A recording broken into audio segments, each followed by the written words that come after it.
Mayanne, un petit village de Provence. Au premier abord, on pourrait se dire « rien de spécial ». Mais détrompez-vous, ce village a un secret assez incroyable. Il a gagné un prix Nobel. Oui, un prix Nobel. Comment est-ce seulement possible? La question a de quoi surprendre, non? D'habitude, les prix Nobel, on les associe à des grandes capitales, à des institutions prestigieuses, pas vraiment à un petit village du sud de la France. Alors, pour comprendre, il faut qu'on remonte le temps, qu'on tire le fil de cette histoire un peu folle. Avant tout, il faut s'imaginer l'endroit. Imaginez un peu le tableau.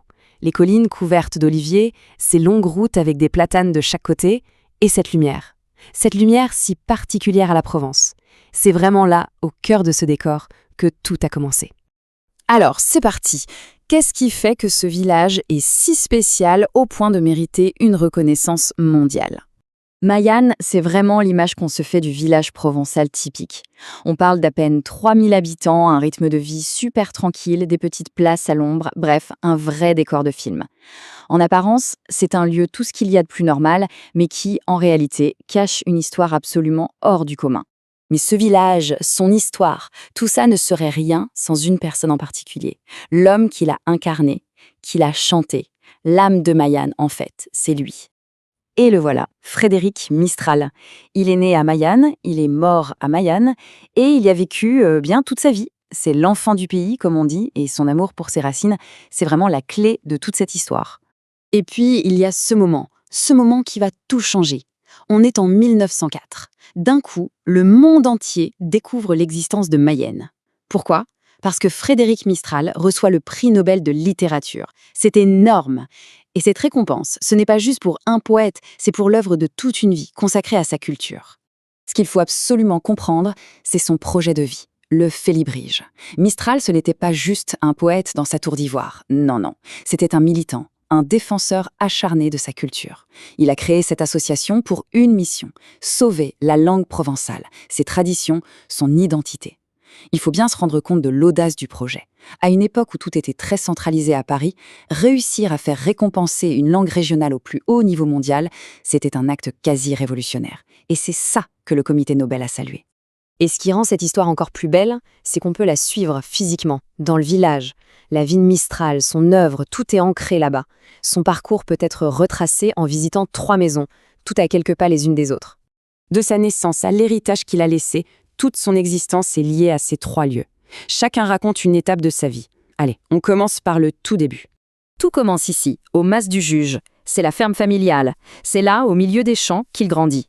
C'est dans ce décor qu'il développe son amour pour la langue provençale et pour la nature qui l'entoure. C'est la genèse de tout. Plus tard, après le décès de son père, il s'installe avec sa mère au cœur du village, dans cette maison qu'il va appeler la Maison du Lézard.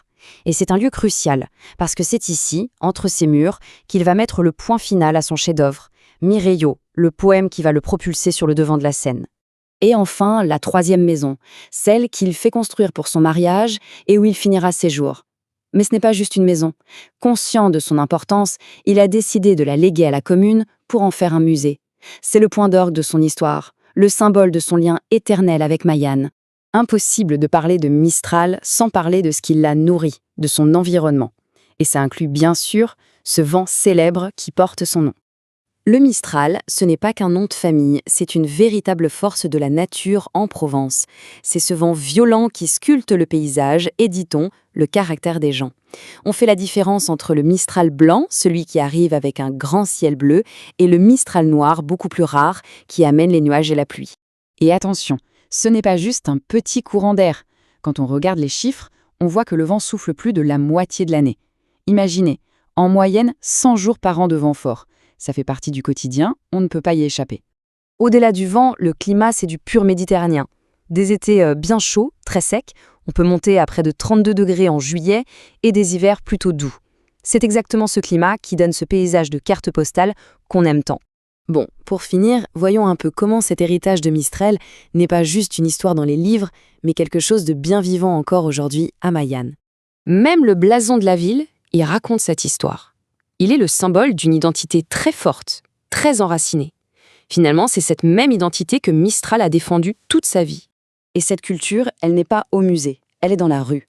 Le calendrier du village est complètement rythmé par des événements qui lui rendent hommage. Il y a la commémoration de sa mort en mars, la célébration de sa naissance en septembre. Mais il y a aussi des fêtes traditionnelles comme la Saint-Éloi. Et, chose incroyable, il y a encore des messes qui sont dites en provençal. Et cette phrase de son testament, elle résume tout. Il lègue à sa commune de Mayenne, sa maison, pour qu'on en fasse le musée, la bibliothèque de Mayenne. C'est tellement plus qu'un simple don, c'est un acte de transmission. C'est sa façon de s'assurer que son village serait pour toujours le gardien de son œuvre et, à travers elle, de toute la culture provençale. Alors, on en revient à notre question du début. Comment un petit village a-t-il pu gagner un Nobel? Eh bien, parce que Mayenne a vu naître un homme qui, en se consacrant entièrement à sa terre, à sa culture locale, a réussi à toucher à quelque chose d'universel. Et en retour, il a rendu son village éternel. Ce qui nous laisse avec une question assez fascinante, au fond. Comment la vie d'une seule personne peut-elle transformer un simple village en un véritable monument vivant?